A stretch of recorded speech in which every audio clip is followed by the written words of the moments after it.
Nama Tuhan. Shalom, selamat pagi untuk kita semua. Puji nama Tuhan, kita bisa berkumpul dan kita bisa bertemu dalam anugerah Tuhan, di dalam kemurahan Tuhan, kebaikan Tuhan untuk kita semua pada pagi hari ini. Mari kita bersama-sama, kita mau memuji Tuhan dengan Kidung Jemaat 249, Serikat Persaudaraan. Biarlah dengan pujian ini kita semakin erat di dalam persaudaraan kita, dalam keluarga besar Agape, di dalam pelayanan kita semakin indah boleh dipakai oleh Tuhan. Mari kita naikkan pujian ini bersama-sama, Kidung Jemaat 249.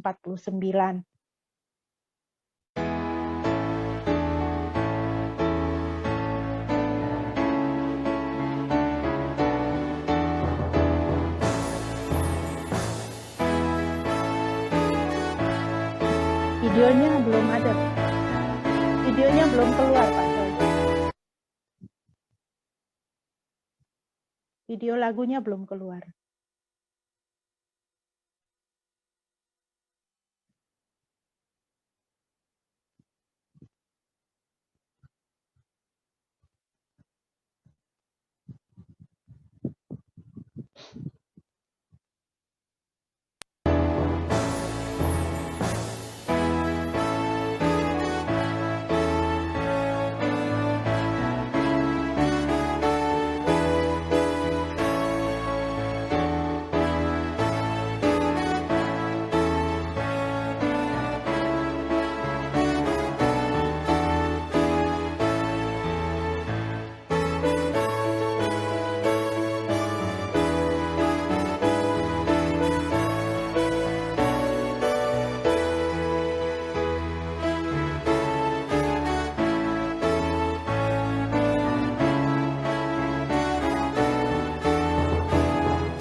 Ya, mari kita bersatu hati, kita mau berdoa untuk memulai persekutuan kita pada pagi hari ini. Mari kita berdoa.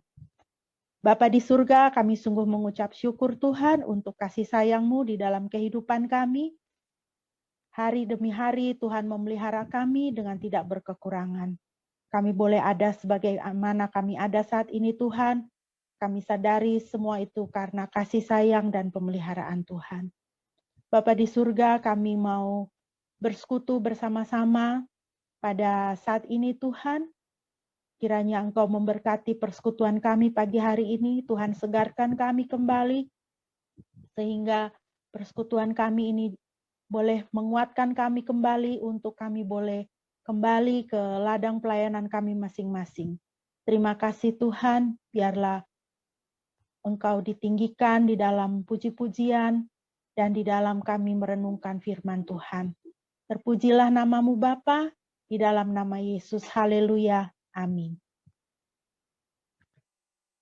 Saudara-saudara yang kekasih di dalam Tuhan, kita tentu dapat menyaksikan betapa baiknya Tuhan di dalam kehidupan kita, betapa indah dan luar biasanya Tuhan di dalam pelayanan kita, dan di dalam kehidupan kita sebagai satu keluarga besar, keluarga Agape ya sampai saat ini.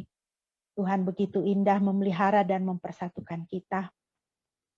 Dia bagaikan gembala yang selalu memperhatikan kita dan mempedulikan kita.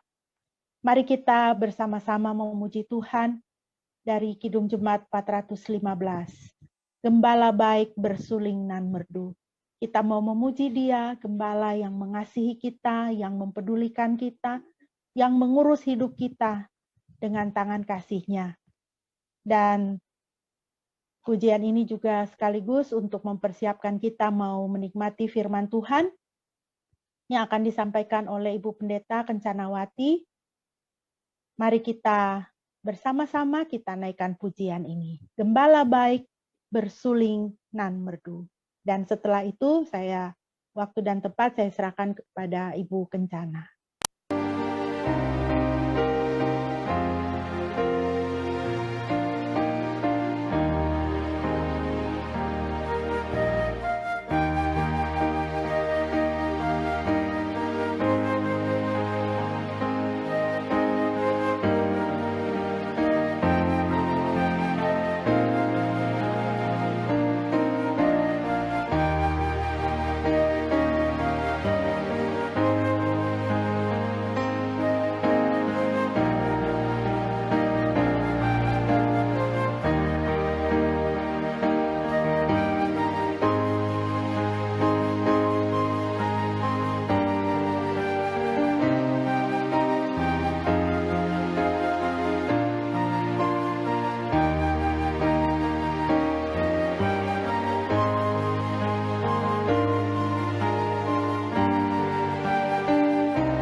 Ya, silakan Bu Kencana boleh memimpin dalam doa dan perenungan firman Tuhan. Mari kita berdoa. Bapa di surga, di dalam nama Tuhan Yesus, kami mengucap syukur dan terima kasih pada kesempatan yang Kau berikan bagi kami bersama-sama Angkatan AKP mengadakan reuni tiap bulan dan persekutuan. Terima kasih Tuhan untuk kesempatan ini tiap bulan kami bisa bertemu, berdoa, sharing. Tuhan memberkati ya persekutuan kami ini sampai selesai, dan saatnya kami akan mendengarkan firman Tuhan. Berbicara kepada kami, berikan kami konsentrasi dan hikmat dari Tuhan untuk mengertikan firman-Mu. Berkati yang mendengarkan, berkati juga yang menyampaikan. Kiranya urapan Roh Kudus boleh menyertai hamba-Mu, boleh memberkati hamba-Mu dalam penyampaian firman Tuhan ini. Berkati kami semua, biar firman Tuhan boleh menjadi berkat. Pujilah Engkau dalam nama Yesus. Amin. Shalom bagi Bapak Ibu semua yang hadir pada pagi hari ini. Terima kasih untuk kesempatan yang diberikan bagi saya. Hari ini kita akan merenungkan bagian firman Tuhan di dalam Habakuk pasal 3. Ya, sudah tidak asing lagi firman Tuhan ini untuk kita semua mungkin, tapi saya mau menyampaikan karena saya diberkati lewat firman Tuhan ini. Habakuk pasal 3 ayat 17 sampai 19.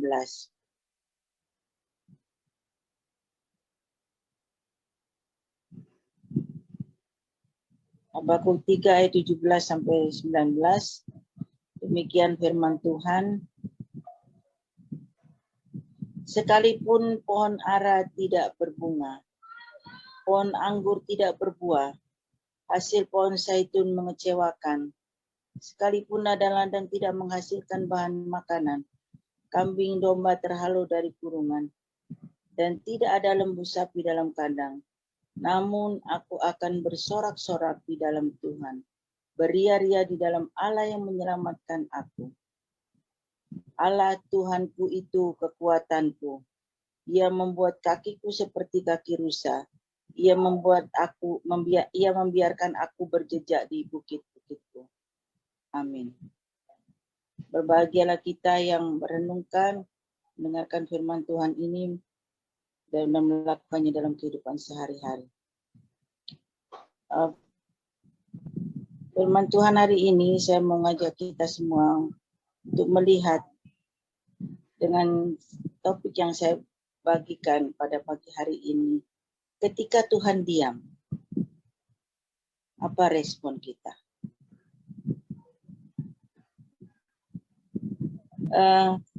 Hidup di mana kita hidup, kadang-kadang kita akan mengalami seakan-akan Tuhan itu diam. Ya, ada saatnya Tuhan juga mendengar doa kita, Tuhan bertindak. Ya. Tapi ada saatnya Tuhan juga ada diam. Ya. Kira-kira itulah kehidupan. Habakuk menulis surat ini dalam ayat-ayat ini, yang ayat-ayat penting yang nanti akan kita renungkan, di mana Habakuk mengalami hidup yang dia harus mencucurkan air mata bahagia. Dia harus mengalami kepahitan. Dia harus mengalami bagaimana Tuhan seolah-olah tidak memperhatikan dia. Tuhan itu diam, tidak bertindak atas pergumulan yang dia hadapi. Dan Habakuk juga merasakan bagaimana penderitaan yang dia alami. Ada satu kisah, pengusaha Kristen ditanya mengenai apa yang dirasakan ketika mengalami kerugian ratusan juta. Sehingga ia harus menjual rumah dan mobilnya. Dan dia katakan, saya tidak sedang merugi atau bangkrut. Puji Tuhan. Ya, berkata demikian. Saya menganggap uang yang terpakai itu termasuk rumah dan mobil sebagai biaya pembelajaran bagi usaha yang sedang saya rintis. Pengusaha tersebut tidak sekedar berpikir dan bersikap positif, ia sedang memandang kepada keburukan yang sedang dialami. Dengan memandang perspektif sebagai pengikut Kristus, itulah yang harus dihadapi. Ada saatnya kita mengalami satu kepahitan yang luar biasa, ya katakan demikian. Alkitab juga tidak pernah menyebutkan bahwa kehidupan orang-orang percaya senantiasa berlangsung dengan aman, nyaman, oke, tanpa masalah. Tapi kadangkala Allah izinkan sesuatu yang buruk terjadi dan dia ingin melihat respon kita terhadap keburukan yang terjadi dalam hidup. Nabi Habakuk mengajarkan kita seruan doa yang sangat bagus, menarik ya. Ketika kondisi keadaan yang tidak mengenakan, karena saat itu Habakuk mengalami satu ketidakadilan yang dia lihat. Konteks berbicara tentang orang-orang fasik yang terlihat dibiarkan oleh Tuhan ketika melakukan kejahatan kepada orang yang benar, karena mereka seolah-olah Allah membiarkannya, sesungguhnya tidak membiarkan, semestinya dapat hukuman. Sebenarnya Allah tidak membiarkan. Sungguhnya Allah sedang menghukum mereka ketika mereka dibiarkan oleh Allah. Karena apa? Mereka tidak akan sadar kan, berarti dihukum. Dan hal ini adalah hukuman yang paling mengerikan, sehingga orang fasik bertambah jahat dan merasa dirinya benar. Itu yang dilihat oleh Habakuk pada saat itu. Tapi ya Habakuk mengatakan dalam ayat 17, kita lihat katakan di sini, sekalipun pohon ara tidak berbunga, pohon anggur tidak berbuah, hasil pohon zaitun mengecewakan, sekalipun ladang-ladang tidak menghasilkan bahan makanan, kambing domba terhalau dari kurungan, dan tidak ada lembu sapi dalam kandang. Artinya saya bisa membayangkan bagaimana situasi Habakuk.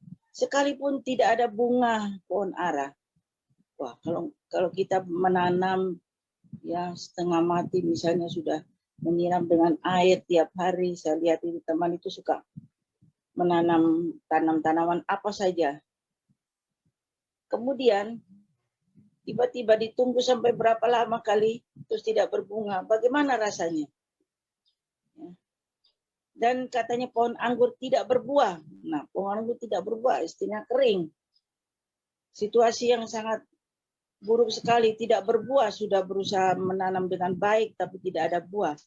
Dan hasil pohon zaitun mengecewakan. Sekalipun ladang-ladang tidak menghasilkan makanan, kambing domba terhalau dari kurungan, tidak ada lembu sapi dalam. Artinya semua tidak ada. Semua hal-hal yang jasmani nggak ada. Itu doa dalam doanya dalam ayat 17. Apa respon orang percaya dalam situasi seperti ini? Saya pernah mengalami juga. Pernah kami mengalami, ya kami teman bertiga, itu ATM-nya enggak ada isinya semua. Sementara kami harus makan. Ya kalau di Indonesia ya enggak ada masalah ya. Saya pikir gini, Tuhan kalau saya di Indonesia enggak ada masalah. Tapi kalau ini di negeri orang, belum dapat kiriman allowance, apa yang harus saya lakukan? Sedangkan kami bertiga dalam pelayanan membiayai anak-anak sekolah, ya. 100 anak yang sampai 100 anak yang kami biayakan sekolah mereka, kebutuhan sekolah mereka, uang jajan mereka, dan semuanya. Dan ada saat memang tidak ada isinya ATM.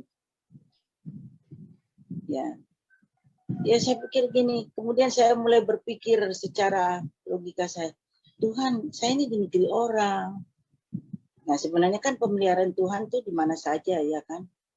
Sebenarnya kan kemudian Tuhan ingatkan firman Tuhan, selalu, maaf kadang-kadang keluar Tagalog ini, apalagi selalu diberikan kepada saya muncul. Jangan kamu khawatir. Cari dulu kerajaan Allah dan kebenaran.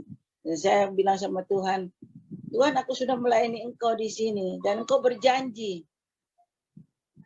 Kalau Tuhan memanggil saya di tempat yang sulit, Tuhan akan memelihara saya. Tapi kenyataannya bagaimana Tuhan? Kadang-kadang saya berkomplain dengan Tuhan ya dalam doa saya. Tuhan ingat Matius 6 ayat 34. Jangan kamu khawatir, burung di udara Tuhan pelihara. Dia tidak bekerja ya. Bunga di taman didandani oleh Tuhan dengan baik. Apalagi anak-anak Tuhan. Tuhan akan memelihara. Nah saat itu memang saya sedang bergumul. Ada saat memang saya sudah berdoa. Kemudian saya berdoa minta ini, Tuhan tidak kasih. Tapi setelah beberapa lama, saya baru mengerti apa rencana Tuhan. Demikian juga yang dikatakan Habakuk tadi. Sekalipun semuanya nggak ada. Tidak berbunga, tidak berbuah. Ya. Tapi dalam doanya Habakuk ini, dan dia katakan, namun aku akan bersorak-sorai di dalam Tuhan. Beria-ria di dalam Allah yang menyelamatkan aku. Tuhan yang berjanji, Tuhan tidak pernah gagalkan janjinya. Kita tahu semua itu.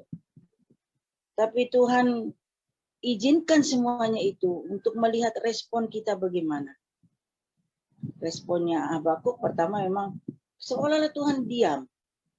Membiarkan orang-orang fasik berbuat makin merajalela kejahatan. menindas orang benar. Tuhan tidak diam. Tuhan tahu. Tapi pada akhirnya Habakuk mengatakan, namun aku akan bersorak-sorai di dalam Tuhan. Tetap bersuka cita. Tetap bersyukur dalam situasi apapun. Seperti contoh saya, dulu kan saya tinggal di pulau. Jadi kalau mau pergi ke kota itu kan pergi ke pasar harus naik perahu. Sementara saya tidak punya perahu. Nah, jadi kalau ada perahu sendiri kan tidak perlu nunggu antri orang yang mau pergi ke pasar untuk naik perahu. Terus kemudian keluar biaya juga. Tuhan tidak jawab. Sudah berapa tahun. Dan saya baru mengerti. Tuhan tidak izinkan, Tuhan tidak kasih perahu itu. Karena tahun 2006 pulau itu tenggelam. Jadi pindah di sebelah pulau agak ke darat. Jadi hanya jalan kaki saja. Kadang-kadang kita kan saya berkata, Tuhan, ini perlu loh. Tuhan tidak kasih sampai berapa tahun. Dan baru saya mengerti rencana Tuhan. Ya kalau saya beli perahu ya percuma lah. Tidak dipakai juga perahunya. Ya, dijual aja gitu. Atau dipakai orang-orang bajau yang makin rusak. Demikian juga yang dikatakan Habakuk, kalau sekalipun semua tidak menghasilkan apa-apa, apa respon orang percaya? Sekalipun dalam kesulitan, seperti saya sekarang banyak penyakit, masuk umur 50, penyakit tambah banyak. Maintenance saya, obat satu hari itu 6 obat, 6 macam obat. Kenapa Tuhan? Saya melayani Tuhan. Di sini Tuhan berjanji menjaga saya dengan baik, melindungi saya.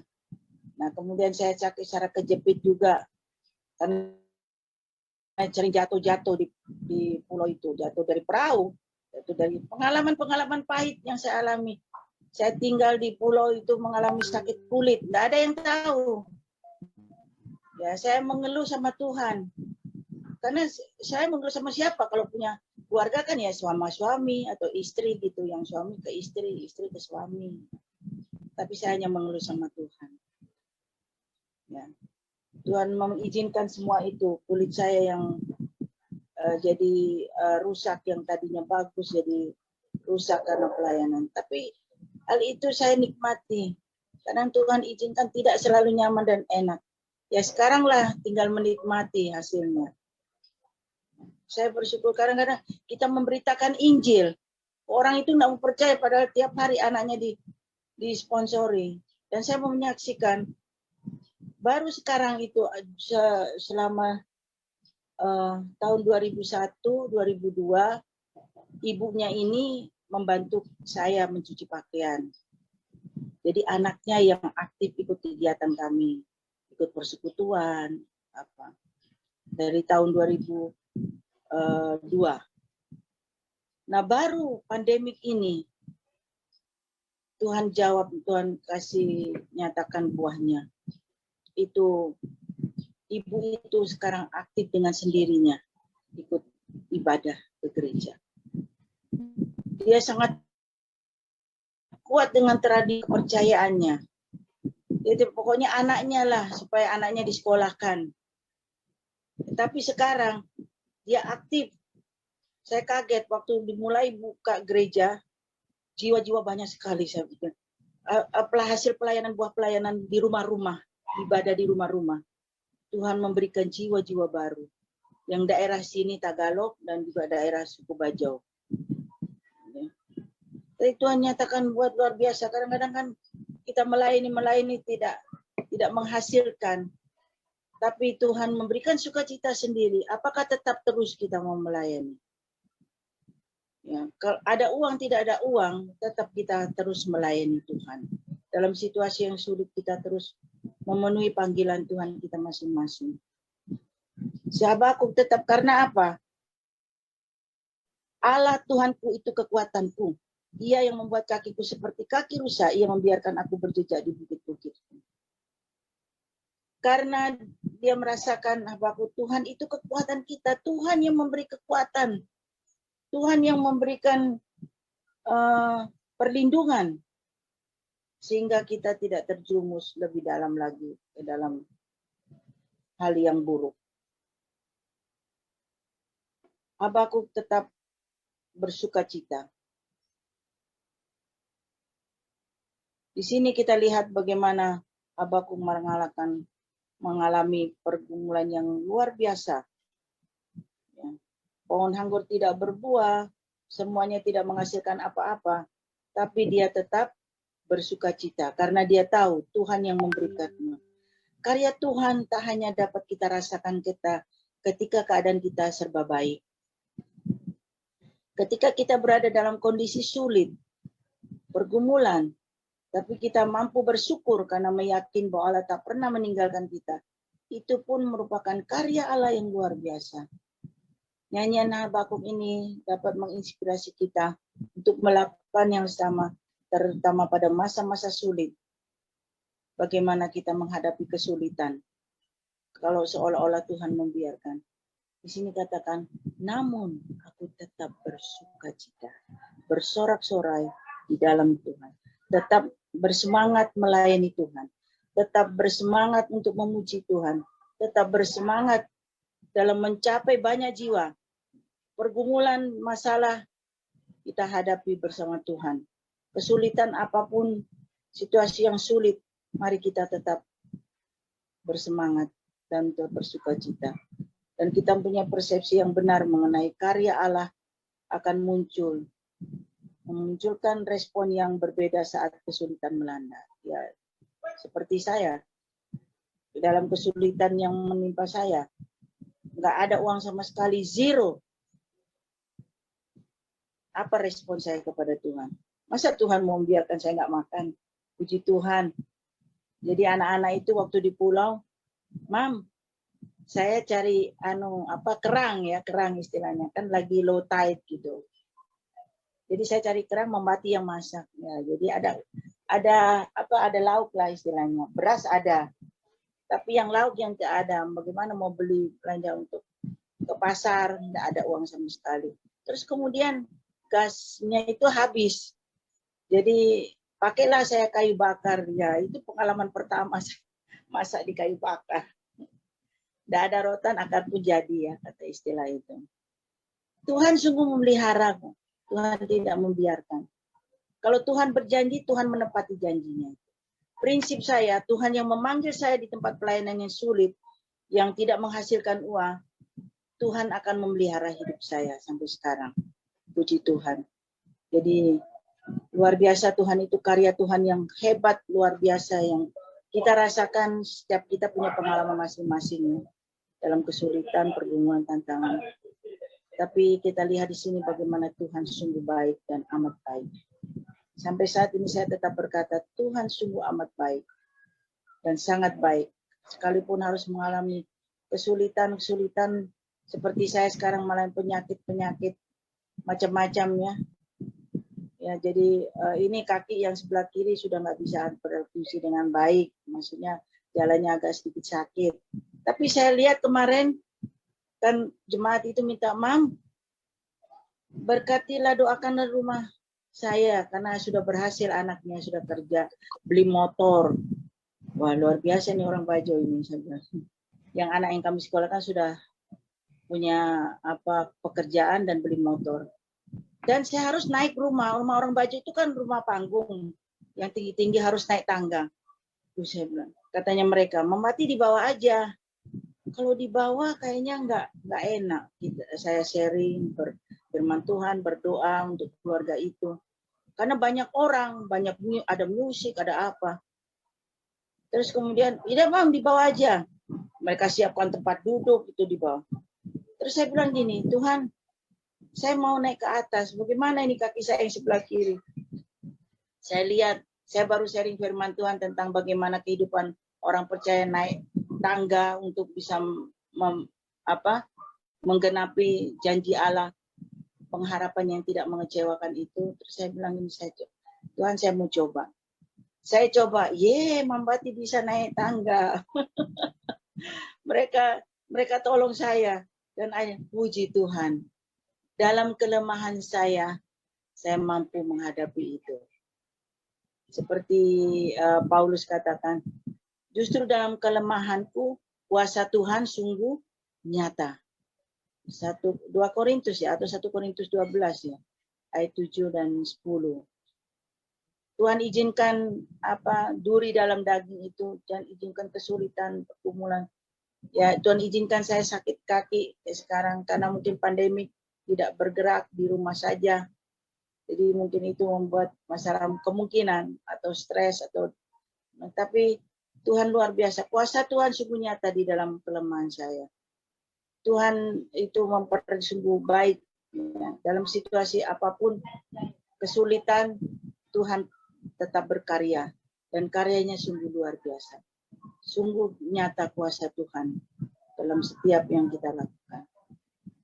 Jadi itu yang bisa saya bagikan. Sekalipun pohon ara tidak berbunga, pohon ara tidak berbuah, namun aku akan tetap bersorak-sorai, memuji Tuhan, memuliakan Dia, bersyukur, bersemangat terus melayani Tuhan.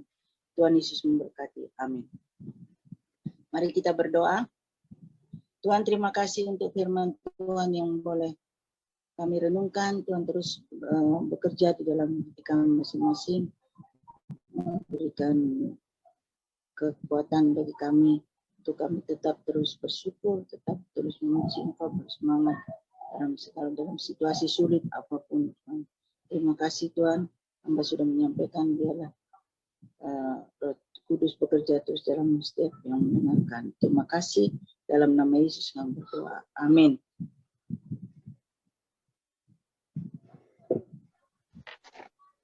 Amin ya.